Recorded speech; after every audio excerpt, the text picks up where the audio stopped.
ومداد کلماتہ۔ سامعین کرام، حضرت ہود علیہ السلام کے بعد اللہ تعالیٰ نے حضرت صالح علیہ السلام کو نبی بنا کر بھیجا۔ حضرت صالح علیہ السلام قوم سمود کے نبی تھے۔ حضرت ہود علیہ السلام کی قوم عاد کے تباہ ہونے کے بعد سمود کی اولاد عرب میں پہنچ گئی تھی۔ ان کا ملک شام اور حجاز کے درمیان تھا اور یہ شہر حجاز سے ملا ہوا تھا۔ یہ لوگ بہت قد آور تھے۔ پہاڑوں کو تراش کر انہوں نے اپنے گھر بنا لیے تھے۔ پتھروں کو تراشنے کے ماہر تھے۔ پتھر تراشتے تراشتے بت تراش بن بیٹھے۔ پھر ان میں بت پرستی عام ہو گئی۔ جب یہ لوگ اللہ کی یاد سے غافل ہو گئے تو اللہ رب العزت نے حضرت صالح علیہ السلام کو نبی بنا کر بھیجا۔ آپ کی شکل و صورت ان سب میں بہتر تھی اور نسب بھی اعلیٰ تھا۔ اللہ تعالیٰ نے سورہ اعراف میں ارشاد فرمایا، اور قوم سمود کی طرف ہم نے ان کے بھائی حضرت صالح علیہ السلام کو نبی بنا کر بھیجا۔ انہوں نے اپنی قوم سے کہا، اے میری قوم، اللہ کی بندگی کرو، اس کے سوا کوئی معبود نہیں۔ صرف چند لوگ آپ پر ایمان لائے۔ یہ کمزور اور غریب لوگ تھے۔ قوم کے بڑے سردار اور مالدار لوگ بت پرستی پر قائم رہے۔ انہوں نے اللہ تعالیٰ کی نعمتوں کا انکار کیا۔ حضرت صالح علیہ السلام کا مذاق اڑایا۔ وہ مذاق اڑاتے ہوئے کہا کرتے تھے، اگر ہم خدا کے صحیح دین پر نہ ہوتے تو آج ہمیں یہ دھن دولت، سرسبز و شاداب باغات اور بلند و بالا عالیشان محلات، میوہ جات کی کثرت، شیریں نہر، یہ سب کچھ کیوں حاصل ہوتا؟ یہ سب چیزیں ہمیں اس لیے ملی ہیں کہ ہم صحیح دین پر ہیں۔ دوسری طرف آپ خود دیکھیں، جو لوگ آپ کی پیروی کر رہے ہیں انہیں دیکھیں، ان کی تنگ حالی اور غربت کو دیکھیں اور بتائیں کہ خدا کے مقبول بندے کون ہیں۔ پھر ان لوگوں سے کہتے جو آپ پر ایمان لائے تھے، کیا ہمارے ہوتے ہوئے اس پر نصیحت اتری ہے، یعنی نبوت ملی ہے، اور کیا تمہیں یقین ہے کہ صالح پروردگار کا رسول ہے؟ مسلمان انہیں جواب دیتے، بے شک ہم ان کے لائے ہوئے پیغام پر ایمان لا چکے ہیں۔ تب وہ جواب دیتے، ہم تو اس پر ایمان نہیں لائیں گے۔ ان مغرور اور سرکش لوگوں نے حضرت صالح علیہ السلام کی دعوت کو قبول نہ کیا۔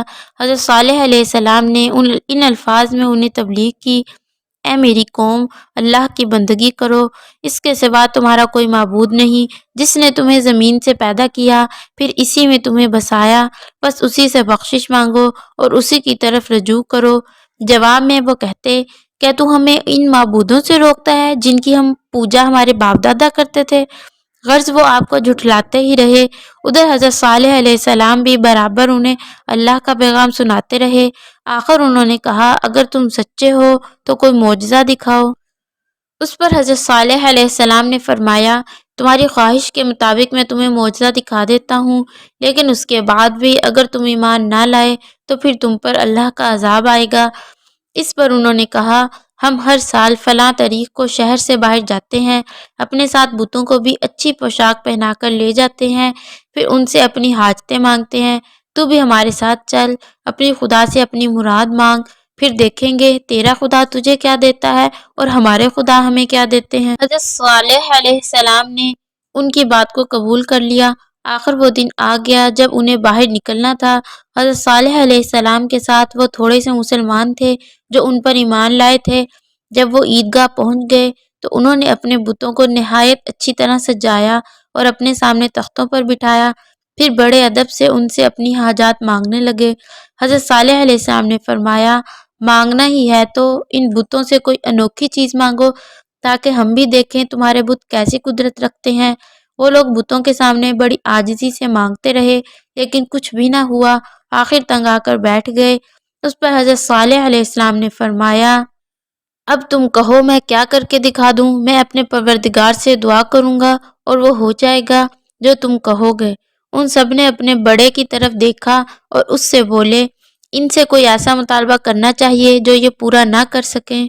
سردار نے پہلے سوچا، پھر بولا، اگر آپ واقعی اللہ کے پیغمبر ہیں تو ہماری پہاڑی کاتبہ سے ایک ایسی اونٹنی نکال دیجئے جو 10 مہینے کی گابن ہو اور پوری طرح طاقتور ہو، پھر وہ ہمارے سامنے بچہ جنے۔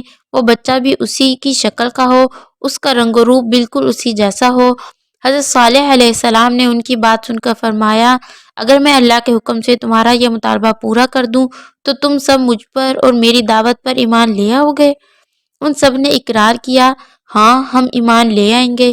اب حضرت صالح علیہ السلام نے 2 رکعت نماز ادا کی، پھر اللہ تعالیٰ سے یوں دعا کی، اے پروردگار، آپ کے لیے تو کوئی کام مشکل نہیں، ان کا مطالبہ پورا فرما دیں۔ مسلمان بھی اس وقت آپ کے پاس کھڑے تھے۔ آپ کو ان الفاظ میں دعا کرنا تھا کہ اچانک پہاڑی پھٹی، اس میں سے ایسی چلانے کی آواز آئی جیسے جانور بچہ جنتے وقت نکالتے ہیں، اور انہوں نے پہاڑ میں سے بالکل ایسی ہی اونٹنی نکلتے دیکھی۔ پہاڑ سے نکلتے ہی اونٹنی جنگل میں چرنے لگی۔ کچھ ہی دیر بعد اس کا بچہ پیدا ہو گیا، وہ بچہ بھی اسی کے رنگ و روپ کا تھا۔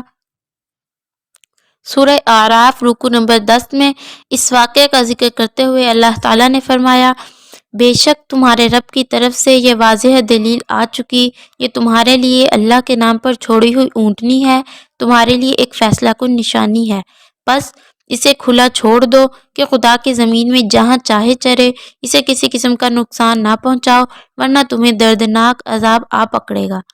اس واقعے کو دیکھنے کے بعد ان سب نے کہا، بے شک صالح کا معبود بڑی ہی قدرت کا مالک ہے، اس پر ایمان لانا چاہیے۔ اس طرح ان کا سردار اپنے بہت سے ساتھیوں کے ساتھ اسلام لے آیا۔ اس نے حضرت صالح علیہ السلام سے اپنی خطاؤں کی معافی مانگی، باقی لوگ اپنی سرکشی پر قائم رہے۔ ان بدبختوں نے حضرت صالح علیہ السلام کو جادوگر قرار دیا۔ اس پر حضرت صالح علیہ السلام نے ان سے کہا، تم نے وعدہ خلافی کی ہے، اب اللہ کے عذاب سے بچنے کی ایک ہی صورت ہے، اور وہ یہ کہ تم اس اونٹنی اور اس کے بچے کو نہایت تعظیم سے رکھو، اسے کسی قسم کی تکلیف نہ دو، اسی میں تمہاری بھلائی ہے۔ جب تک یہ اونٹنی اور بچہ تم میں رہیں گے شاید اللہ کا عذاب تم پر نہ آئے، اس کو چھوڑ دو تاکہ یہ کھاتی پھرے، اسے برائی سے ہاتھ نہ لگانا۔ وہ اونٹنی بہت قد آور تھی، اللہ کا معجزہ تھی، اس کا بہت رعب تھا، جس طرف جاتی باقی سب جانور اسے دیکھ کر بھاگ جاتے، پانی پر آتی سب کا پانی پی جاتی۔ اس طرح لوگ بہت پریشان ہوئے۔ انہوں نے حضرت صالح علیہ السلام سے شکایت کی، یہ اونٹنی تو بہت پانی پی جاتی ہے، ہمارے لیے باقی نہیں بچتا۔ اس پر حضرت صالح علیہ السلام نے اس مسئلے کو حل کرنے کے لیے ان سے فرمایا، ایک دن تم کنویں سے پانی لیا کرو، دوسرے دن اونٹنی پیا کرے گی، اور جس دن یہ پانی پیے گی اس دن تم اس کا دودھ نکال لیا کرو۔ چنانچہ اس طرح کیا گیا۔ ایک دن اونٹنی پیتی، اس دن وہ لوگ اونٹنی کے دودھ سے اپنے برتن بھر لیتے، دوسرے دن وہ پانی لیتے۔ کچھ دن تک یہ سلسلہ اس طرح چلتا رہا، لیکن پھر وہ اس اونٹنی سے تنگ آ گئے۔ ان کے تنگ آنے کی وجہ یہ تھی کہ وہ جہاں سے گھاس چرتی وہاں گھاس ختم کر دیتی اور دوسرے جانوروں کے لیے گھاس نہ بچتی۔ اب جن لوگوں نے جانور پالے ہوئے تھے انہیں یہ بات سخت ناگوار گزرتی۔ اب وہ سوچنے لگے کہ کس طرح اس اونٹنی سے نجات حاصل کی جائے تاکہ ان کے جانور بھی فراغت سے چر سکیں۔ دوسری طرف وہ عہد کر چکے تھے کہ اونٹنی سے کوئی برا سلوک نہیں کریں گے، اس لیے وعدہ خلافی سے ڈرتے تھے کہ کہیں اللہ کا عذاب نہ آ جائے۔ اس موقع پر پھر شیطان آگے آیا، اس نے کچھ نوجوان عورتوں کو اکسایا۔ عورتوں نے اعلان کیا، جو شخص بھی اس اونٹنی کو قتل کرے گا وہ ہم میں سے جس سے چاہے شادی کر سکے گا۔ اس اعلان کو سن کر 2 آوارہ گرد نوجوان قدار بن ثالث اور مستہ اونٹنی کو قتل کرنے کے لیے تیار ہو گئے۔ ان عورتوں کے بھی بہت سے جانور تھے، اس لیے یہ دوسروں سے زیادہ پریشان تھیں۔ اس طرح یہ دونوں آدمی اونٹنی کے قتل کی تدبیریں کرنے لگے۔ آخر ایک دن تیر اور تلواریں لیے اپنے کچھ ساتھیوں سمیت اونٹنی کے راستے میں بیٹھ گئے۔ جو ایک تنگ سی گلی تھی، اونٹنی چراگاہ سے واپس لوٹی، اسے آتے دیکھ کر مستہ نے اپنی کمان میں تیر چڑھایا اور اونٹنی کی پیشانی پر مارا۔ اب سب نے مل کر شور مچاتے ہوئے اونٹنی پر حملہ کر دیا، لیکن اونٹنی اس قدر طاقتور تھی کہ اس نے کسی کو نزدیک نہ آنے دیا۔ آخر قدار نے اس کے پیچھے جا کر وار کیا، تلوار اس کی کونچوں پر پڑی، اونٹنی زمین پر گری، ساتھ ہی باقی لوگ تلواروں کے وار کرنے لگے اور آخر کار انہوں نے اس اونٹنی کو قتل کر دیا جسے ناقۃ اللہ کہا گیا تھا۔ اس سے پہلے ہی حضرت صالح علیہ السلام نے انہیں خبردار کیا تھا۔